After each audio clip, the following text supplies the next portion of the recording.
The following Sunday, Lencho came a bit earlier than usual to ask if there was a letter for him. லென்ச்சோன்றது தான் former. அவர் அந்த post அந்த ஸ்டேஷனுக்கே வந்து எனக்கு ஏதோ letter வந்திருக்கா அப்படின்னு கேட்பாரு. It was the postman himself who handed the letter to him, while the postmaster, experiencing the contentment of a man who has performed a good deed, looked on from his office. இப்போ அந்த postman வந்து ஆக்சுவலாக கார்டுன்ற ஒரு address கிடையாது, postman தான் கையில் அந்த letter வச்சுருப்பாங்க. லென்ச்சோ வந்து ஃபார்மர் வந்து கேட்ட உடனே போஸ்ட்மேன் வந்து எடுத்து கொடுப்பாங்க. இதெல்லாம் அந்த போஸ்ட் மாஸ்டர் அவரோட ஆஃபீஸ்லேருந்து பார்த்துட்டு இருப்பார். அவர் மனசில் ஒரு சாட்டிஸ்ஃபேக்ஷன், ஒரு கண்டென்ட்மெண்ட் இருக்கும். அதாவது அவரே நல்லது பண்ண மாதிரி, காட் பேரில் அவர் நல்லது பண்ண மாதிரி மனசு திருப்தியாக அவர் அப்படியே அவர் ஆஃபீஸ்லேருந்து அதை பார்த்துட்டு இருப்பார். Next, Lencho showed not the slightest surprise seeing the money. Such was his confidence. But he became angry when he counted the money. Lencho முகத்தில் அப்படி ஒரு சர்ப்ரைஸோ எந்த ஒரு ஃபீலிங்ஸுமே இல்லை. அவர் பொறுத்தவரையும் கடவுள்ன்றது நிஜமான ஒரு ஆள், கடவுளுக்கு லெட்ரு போட்டிருக்காரு, கடவுள்கிட்ட இருந்து பதில் வந்துருச்சு. அவர் முகத்தில் எந்த ஒரு ஸ்லைட்டஸ்ட் சர்ப்ரைஸ் கூட இல்லை. அவ்வளோ கான்ஃபிடென்ஸு. நான் லெட்டர் போட்டேன், எனக்கு மணி வந்துருச்சு. ஆனால் அந்த மணியை கவுண்ட் பண்ணும்போது அவருக்கு வந்து ரொம்ப கோவம் வந்துருச்சு. இங்கே தான் ட்விஸ்ட்டு வரும். God could not have made a mistake, nor could he have denied Lencho what he had requested. பணம் அந்த இதில் கம்மியாக இருந்திருக்கு. ஆனால் அவர் மனசில் கடவுள் தான் அவ்வளோ ஃபெய்த் இருக்கிறவராச்சே, கடவுள் வந்து தப்பே பண்ண மாட்டார். நான் கேட்ட பணத்தில் கொஞ்சம் கூட அவர் குறைச்சி அனுப்பியிருக்கவே மாட்டார். நான் கேட்டதை அவர் இல்லைன்னு சொல்ல மாட்டார். இந்த தாட் தான் ஆனால் ஓடிட்டே இருந்துச்சு லென்ச்சோ மனசில். Immediately, Lencho went up to the window to ask for paper and ink. இங்கே விண்டோன்னு மென்ஷன் பண்ணுறது, அங்கே போஸ்ட் ஆஃபீஸில் கிளர்க்கு உட்காந்துருப்பாங்க, அவங்கக்கிட்ட போய் பேப்பரு அந்த பேனாலாம் வாங்குறது தான் இங்கே பேப்பர் அண்ட் இங்க்குன்னு மென்ஷன் பண்ணுறாங்க. அந்த விண்டோன்றது அங்கே கிளர்க்கு உட்காந்துருக்கிற ஆஃபீஸு.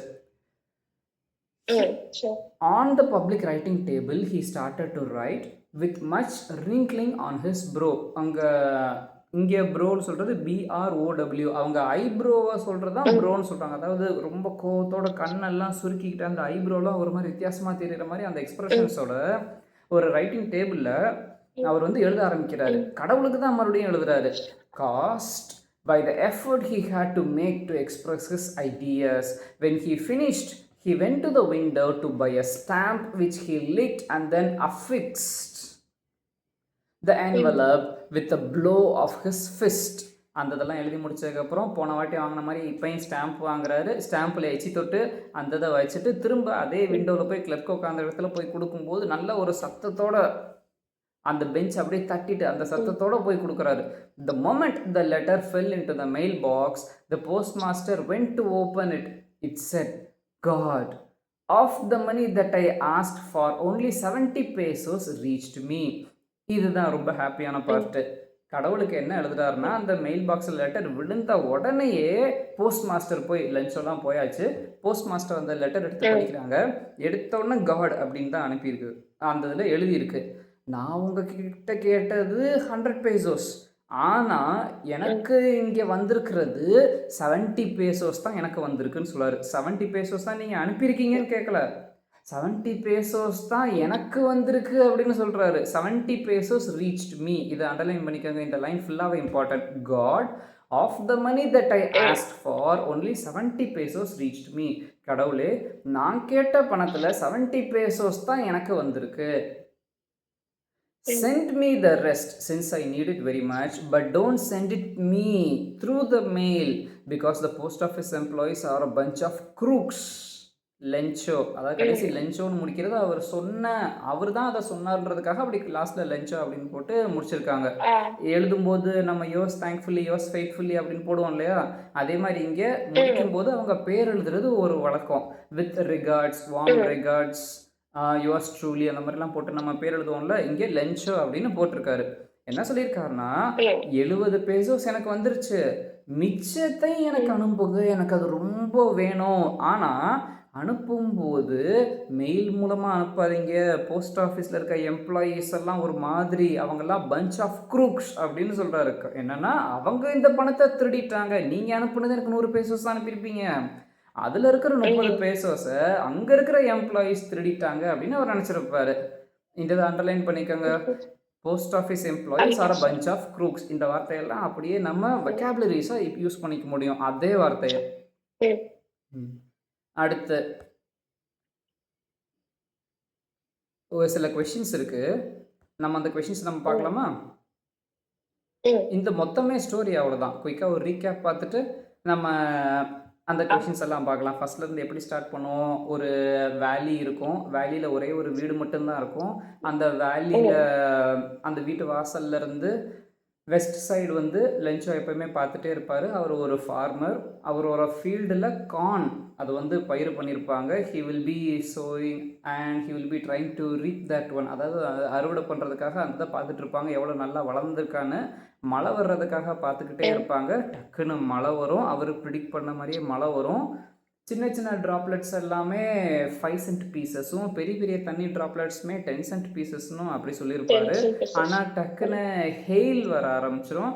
அந்த ஹெயிலை பார்த்தோம்னா அங்கே விளையாண்டுட்டு இருக்கிற பசங்க எல்லாமே இது சில்வர் தான் அப்படின்னு சொல்லுவாங்க, அந்தளவுக்கு ஷைனிங்காக இருக்கிறதுனால.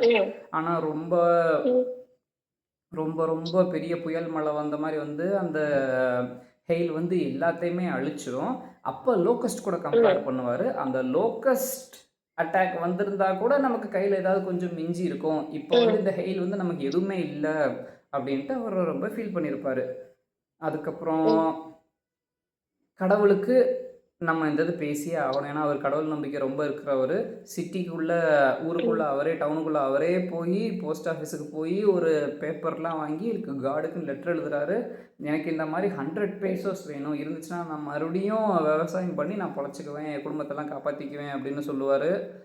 இங்கே இதை பார்த்துக்கிட்டு இருந்த போஸ்ட் மாஸ்டர் எல்லாமே ஃபஸ்ட்டு போஸ்ட்மேன் வந்து அந்த மெயில் பாக்ஸ்லேருந்து மெயில் எடுத்து பார்ப்பாங்க.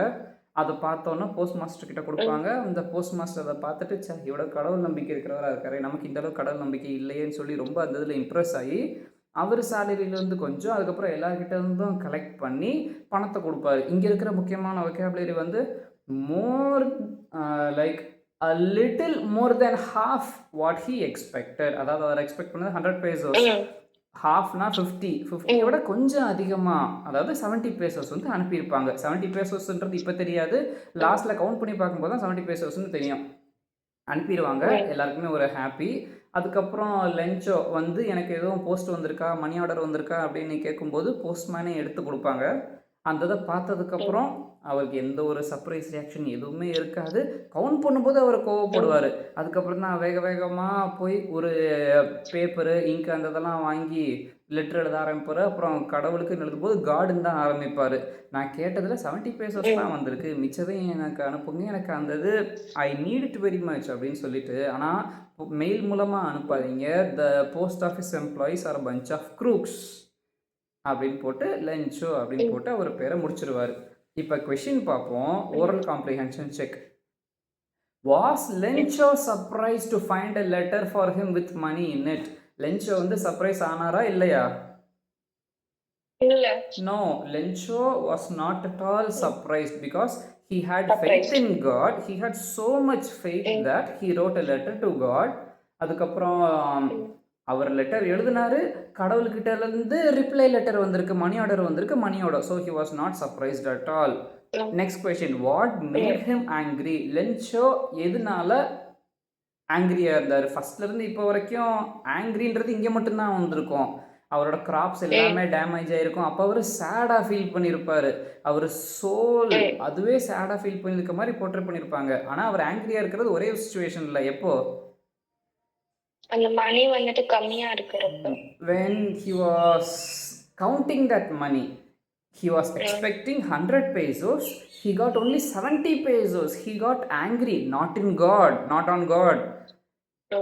He again wrote a letter to God asking for the remaining amount, but not through the mail. He also mentioned that the employees, post office employees, are a bunch of crooks. He thought the middleman, the post office employees, stole his money. அவ்வளோதான் இந்த இது. ரொம்ப ஈஸியான story. நம்ம ஓனில் இதில் இருக்க vocabularies மட்டும் use பண்ணி கேட்குற கொஷினுக்கு ஏற்ற மாதிரி நம்ம இந்த இதை பெருசாகவோ சின்னதாகவோ எழுத முடியும். ரொம்ப ஈஸியானது தான்.